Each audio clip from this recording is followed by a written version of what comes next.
Assalamualaikum warahmatullahi wabarakatuh. Alhamdulillahirabbil alamin. Wassalatu wassalamu ala asyrafil anbiya'i wal mursalin wa ala alihi wa sahbihi wa man tabi'ahum bi ihsanin ila yaumiddin. Bapak, Ibu, rahimahullah, kembali kita menghadirkan sesuatu kita pada ini.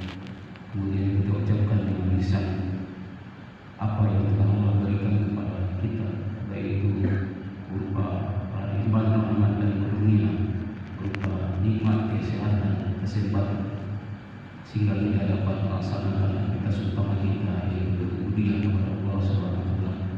Dan pagi ini kita akan menyelesaikan sholat berjamaah. Semoga amal ibadah yang kita kerjakan tadi diterima oleh Allah Subhanahu wa taala dan diberikan balasan oleh Allah Subhanahu wa taala. Amin amin ya rabbal alamin. Kemudian salawat dan salam semoga tercurahkan kepada Nabi Muhammad SAW, kepada keluarga beliau, kepada sahabat beliau, kepada pengikut setia beliau sampai akhir zaman. Faqala ta'ala fil Qur'anil Karim, a'udzu billahi minasyaitonir rajim. Bismillahirrahmanirrahim. Innas salata kanat 'alal mu'minina kitaban mawquta. Shadaqallahu azim. Artinya, sungguh sholat itu adalah kewajiban yang ditentukan untuknya atas orang-orang yang beriman. Surat An-Nisa ayat 103. Bapak-bapak, ibu rahimahullah, dari ayat ini kita bisa mengartikan bahwasanya sholat adalah suatu kewajiban baik semua orang, yaitu yang mukmin. Artinya baik dalam keadaan sehat maupun dalam keadaan sakit. Mungkin kita harus tahu bahwasanya dalam keadaan sehat kita bisa melaksanakan sholat dengan sempurna, tapi dalam keadaan sakit kita tidak bisa melakukan sholat dalam keadaan sempurna. Pada pagi ini saya akan melanjutkan kutub yang kemarin dari sini, yaitu tata cara bertayamum atau tata cara bersuci. Dan pagi ini kita lanjutkan dengan tata cara sholat orang yang sakit.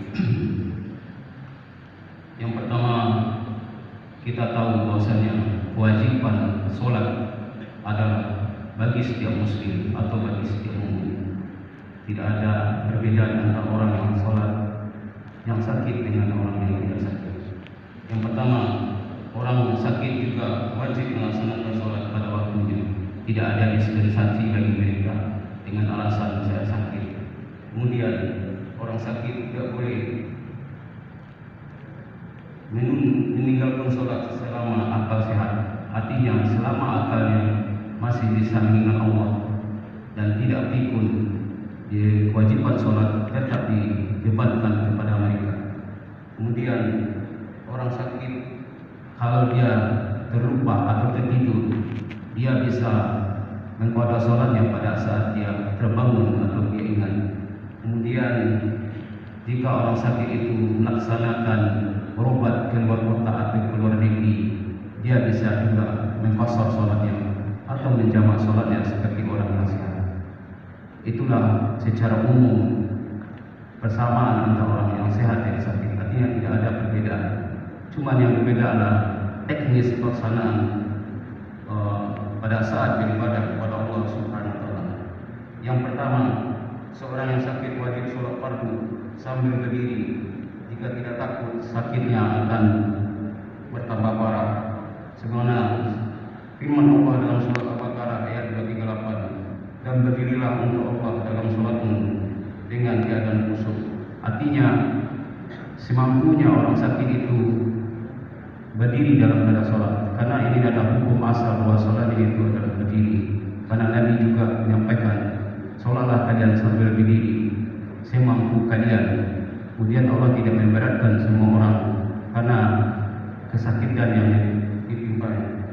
Kedua, jika ia mampu berdiri dengan bertopang kepada tongkat atau bersandar kepada dinding atau berpegang pada orang yang sebelahnya, maka ia wajib berdiri.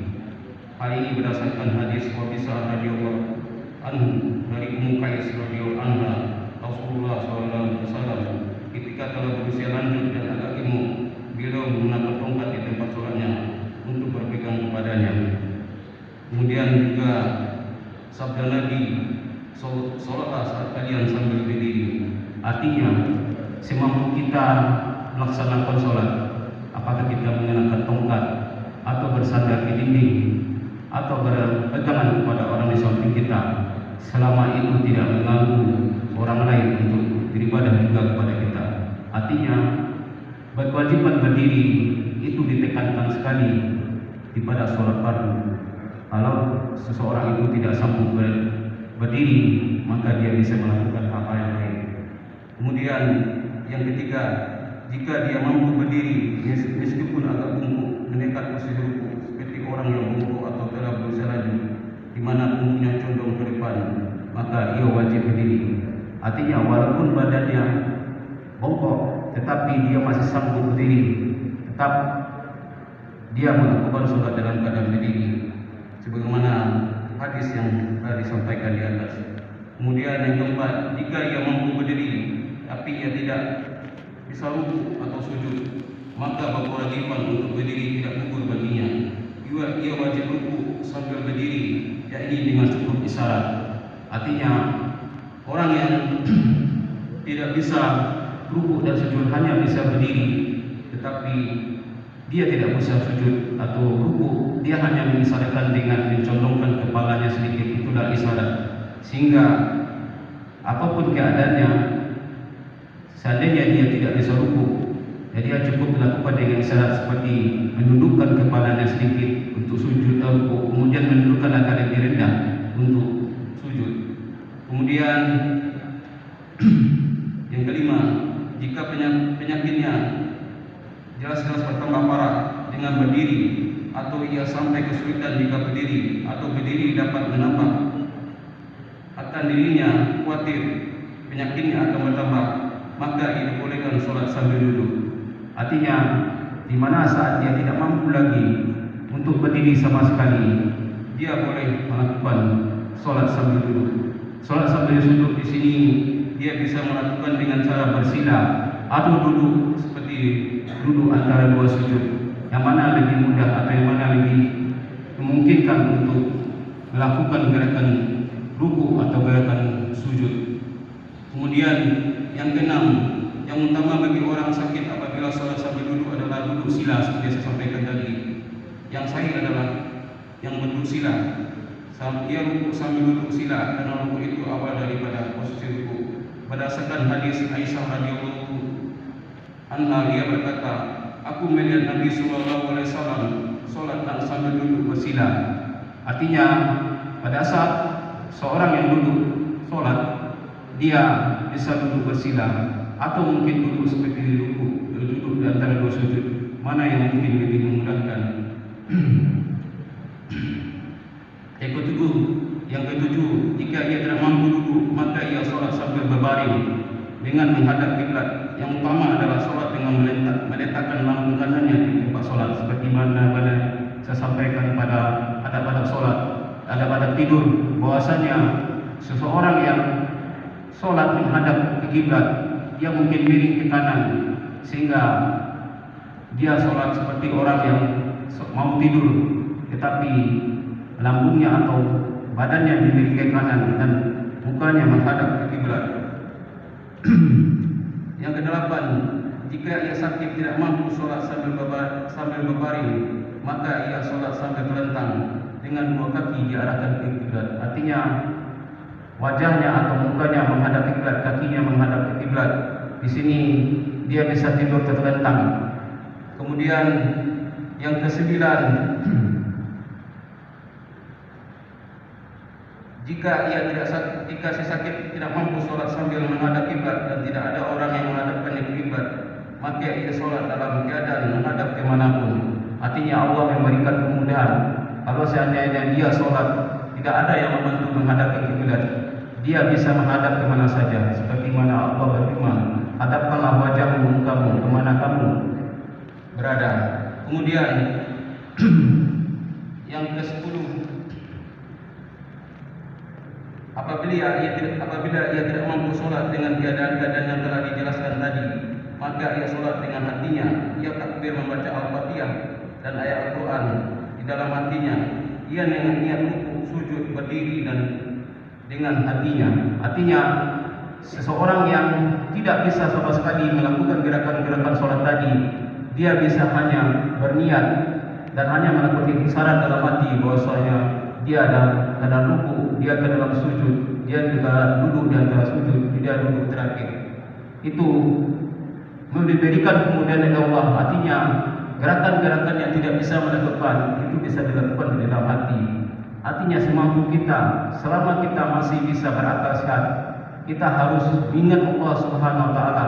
Tidak ada dispensasi selama kita tidak sakit atau lupa. Mungkin hal-hal yang demikian menjadi perhatian bagi kita, bahwasanya kewajiban sholat adalah wajib yang sangat fardu, kewajiban yang sangat wajib.